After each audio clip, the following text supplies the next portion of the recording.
Shabat antes das trombetas, 30º dia do sexto mês, 4027, sábado, 20 de setembro do ano 27, semana 31, tal. Aqui é um comentário do Michael Rule, que eu tenho minhas reservas a esse comentário, que diz assim, Jeremias 31, 34. Deixa eu até ler o que está escrito lá, Jeremias 31, 34, para não bater no Michael Rule sem saber o que eu estou falando, né?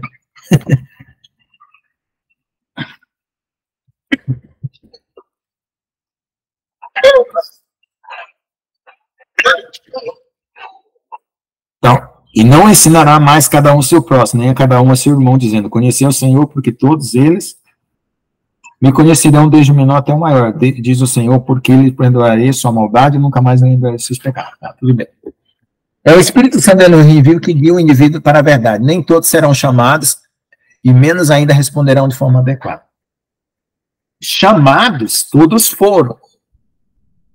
Não é? Chamados, todos foram. Então, essa palavra aqui não também é. Escolhido é outra coisa. Por que é chamado e por que é escolhido? Não tem a ver com perda de salvação, tem que entender. Chamado, quando Jesus chama nós, ele está chamando para sermos como ele, para sermos noiva, e a noiva é corpo do noivo. Jesus é o cabeça, a noiva é o corpo, a igreja é o corpo, seria, né? Deveria ser. Então é para ser um com ele. Né? Aí o chamado se torna o escolhido. E os outros que são chamados não tornam escolhido. Um vira noivo e o outro vira convidado, mas vai ser salvo. Por isso que o reino de Deus tem 4 aspectos, como eu já falei, tem rei, rainha, território e povo. Tá? Como eu brinquei lá, eu estava botando gasolina lá em Brasília, cheguei para uma menina botando gasolina, e eu falei, Jesus está convidando nós para uma festa, você quer ser noiva ou convidada? Ela falou, eu quero ser noiva. Entendeu? Então, é esse tipo de diferença que nós estamos fazendo com a nossa vida hoje. Né? Quem ama a Jesus, se eu fosse me casar, tinha 5 mulheres aqui de um lado, 5 mulheres do outro, se eu fosse me casar, qual o critério que eu usaria para casar? Aquelas que me amam, aquelas que estão aqui só por interesse, tudo bem, vai para a festa, eu levo para casa, cuido, mas não vai ser minha esposa. Né? Então, esse é o chamado, a diferença entre o chamado e o escolhido. O escolhido é aquele que ama realmente a Jesus mesmo. Aí você vai casar com ele mesmo. Você vai ser um com ele mesmo. Né? Porque lá na Cidade Santa, tem nações que precisam entrar na cidade para ser curada e para se alimentar da árvore da vida, porque depois vai ter que se voltar para casa e no outro ano vai ter que ir lá de novo. Né? E tem aqueles que já estão vivendo com a vida eterna em si mesmos, como Jesus tem a vida eterna em si mesmo. É diferente. Né? Deus ama a todos, vai salvar a todos, mas fica essa diferença entre rei, rainha, ou reino, né, corte, e território e povo. Né? Que as pessoas não percebem isso, porque, assim, não, eu estou sendo desobediente. Porque o que Jesus falou assim? Aquele que aquele que foi infiel, Deus permanece fiel. Então, aquele que foi infiel, Deus cumpre a promessa de salvar, permanece fiel. Mas aquele que me negar, eu negarei. Então, tem a questão de negar e a questão da fidelidade. Então, se você leva uma vida meia boca, né, você corre o risco de ser apenas convidado. Vai ter a vida eterna, mas de uma outra condição diferente daquele que se tornou um com Jesus e noiva. Tá? Então, isso é uma coisa que tem que ser falado, porque senão as pessoas dizem, não, vai todo mundo para o inferno, porque gostam de jogar o povo no inferno, mas não colocam essa distinção, e as pessoas não sabem a diferença, e por causa disso até confunde, por causa do pré-tribulacionismo, pós-midi-tribulacionismo, por causa disso, porque não distinguiu essas duas categorias de pessoas da maneira como eles responderam ao chamado. Né? A diferença entre chamado e escolhido, todo mundo foi chamado, quem se escolheu foi você. Né? Cada um está se escolhendo, ou não. A maneira como você responde ao amor de Deus. Mas salvação é promessa, né? Quem creu será salvo. Amém? Bom, vamos orar então, irmãos, agradecer a Deus por não ficar uma aula muito extensa, né, e as pessoas também ter condição de aproveitar, né, se bem que nós começamos 18 minutos mais, né, e aqui nós temos o Dia das Trombetas, né, e é um evento muito interessante para nós comentarmos, mas eu acho importante a gente ter uma aula específica para isso, porque também é outra, como nós estamos adensando mais na palavra, né, as coisas estão ficando muito mais densas, né, tá? Então vamos orar para nós agradecer. Eu sei que parece que tem um ar assim de, que pena, vai acabar, né? Pode ser, mas sei lá, o que vocês me dizem? Não vai começar um outro tema aqui. Aí pode ser que a gente não esgote tudo isso hoje. Alguém quer dar alguma opinião? Porque no começo, lá no princípio do fim, eu descia, o povo... Pode falar, tia. Não, é bom a gente parar um pouco, né, porque a palavra é tão profunda, muito que a gente precisa meditar, né. Bastante. Então, se a gente começar a avançar muito, a gente se perde, perde aí a oportunidade, né, dos irmãos contribuírem aí com aquilo que o Espírito Santo tem derramado sobre cada um. Amém. Eu aconselho vocês a ouvir de novo essa aula, novamente, né, no particular, e certamente naquela parte primeira que eu expliquei lá, tá, para não ficar dúvidas, tá bom? Eu vou só tirar uma dúvida aqui, por que o pai é maior que o filho? O pai e o filho estão contidos em um só, porque em termos de espírito, não há sobra do Espírito de Deus sobre o filho, nem sobre o filho, sobre o pai. Por que ele é maior? Por que o pai é maior? Porque quando Jesus assumiu a condição humana, ele se esvaziou. Então, ele abriu mão de várias prerrogativas de ser Deus, né?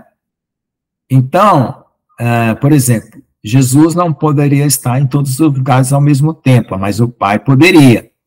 Aliás, o Pai pode, né? Então, Jesus, em espírito, poderia, porque ele é um com o Pai, é o mesmo espírito. Mas, em carne, ele não teria. Então, tem várias atribuições que foi dada, ou que foram reduzidas, né?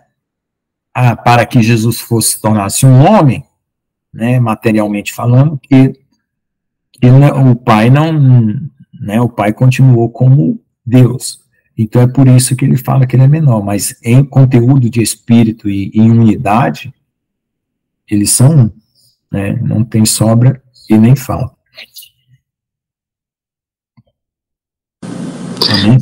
Dá licença.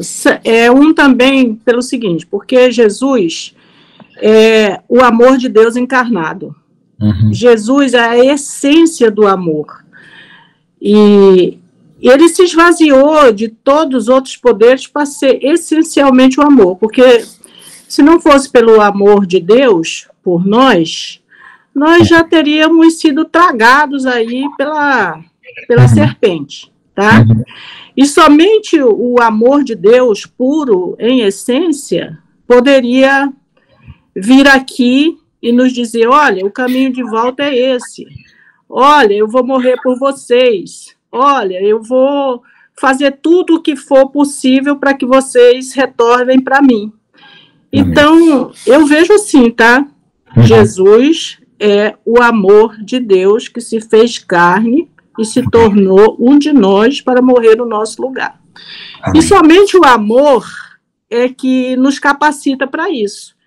Nós podemos nos comparar, né? Por exemplo, eu, por causa do amor ao meu filho, eu posso me doar, porque o amor vai falar mais alto. Eu digo, olha, eu prefiro morrer e se meu filho está precisando do meu rim, eu vou dar para ele, porque o meu amor, enfim, é um exemplo humano, né? Bem pequeno, mas podemos ali, mais ou menos, raciocinar nesse sentido, que o amor fala mais alto, né? Amém. E Jesus, né, e pelo Pai, e por amor a nós, ele já nos deu tudo, né? Está escrito nas cartas que, juntamente com seu Filho, Deus nos deu toda a sorte de bênçãos espirituais. Por que nós ainda não atingimos ela? Porque nós temos que passar por esse processo de retorno, né?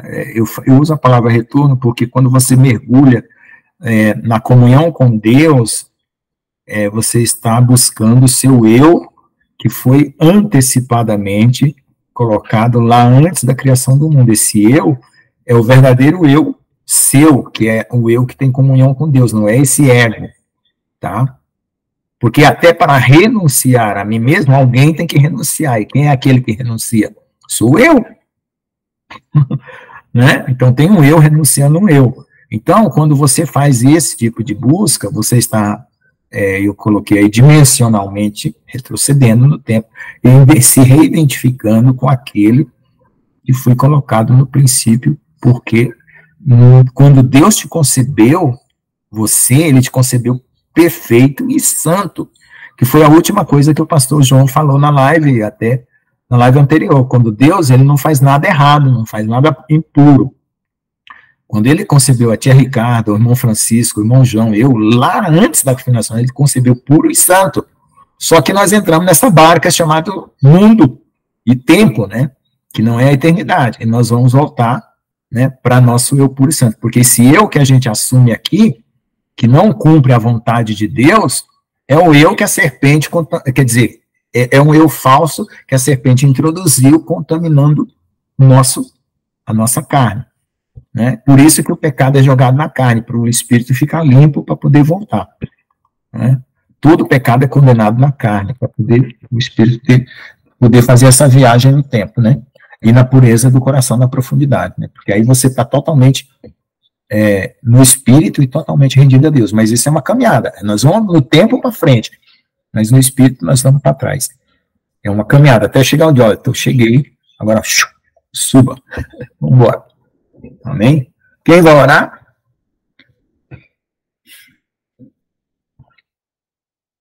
Amém? Ninguém vai orar. Pode orar, tia, para agradecer.